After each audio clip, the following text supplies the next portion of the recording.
Well, well, well. The millennium has arrived. You're actually reading a book. Have you decided to become cultured, or has the Police Gazette ceased its publication? The Collins family history, no less. And classical music. Quentin, what has gotten into you? I've merely decided that I've been missing very much of life by being the way I've been. Well, wonders never cease. I do hope that this surprisingly fresh attitude of yours will extend to your relationship with the rest of the family. Don't be absurd, Trask. You've brought the vampire back. Will you please listen to me? No. This is the work of the devil, and he has called upon you to help him. Who is he? Mr. Gregory Trask, protector and guardian of family virtue. Mr. Trask, may I present to you... This is no time for your humor. Quentin, take him upstairs. I will explain everything to Trask. Are you going up to visit the patient? I am. I shall pray, Edward, that no harm befalls anyone in this house because of his presence. Because if it does, it will be your responsibility. Trask, in all of your fanatical ravings, there is one salient point which you have failed to grasp. And what is that? Quentin and I brought this man in here in broad daylight. Even you are supposed to know that a vampire cannot live during the day.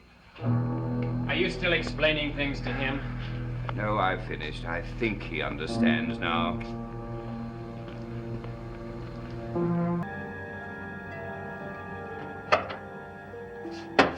Oh, good afternoon, Quentin.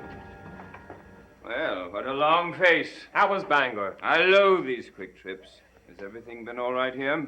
If anything is ever all right, I suppose it has been. Don't you know? Good heavens, man, with everything that's been happening, I'd hoped you'd stay around for once. But I'm sorry to disappoint you, Edward. But yesterday I was enjoying the dubious pleasures of the village. Well, I know exactly what that means. The dubious pleasures of the village indeed. Well, sister. Did you have a pleasant trip, Edward? Abominable.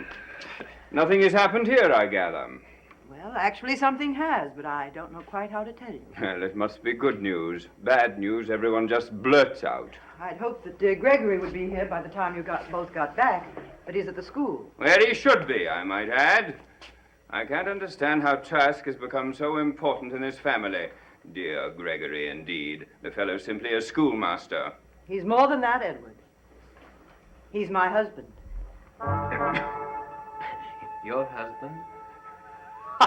Quentin. That's very funny. Not in the slightest. You married that man? Yesterday. You're mad. Edward Collins. Well, did you expect Edward to have any other reaction, dear sister? Well, now, do I say best wishes to the bride, or is it congratulations? You know, Granny always said that one of them was for the groom, but I could never remember which one it was. So, I shall say both of them to you. Thank you, Quentin. I certainly shall not. Edward, you like Gregory. As my son's tutor, yes.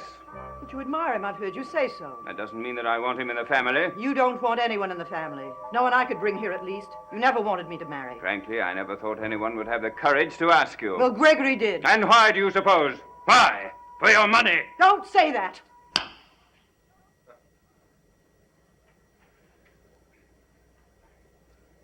You know, I had completely forgotten how evenly matched you two are. Shall I serve as referee?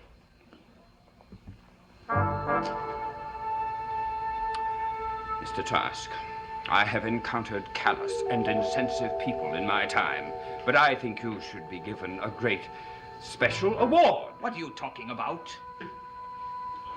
How could you have the audacity to bring the portrait of this woman in here? I am not responsible for that portrait being here. Then who is? I don't know. I was as shocked by it as you are. I don't believe you. Wait, Edward, you must believe me. There was nothing between that girl and me. Rubbish! Even the servants know there was something between you two. And believe me, when the servants know about it, you can be sure it's true. Now, I want you to get that portrait out of here before Judas sees it. Do you understand?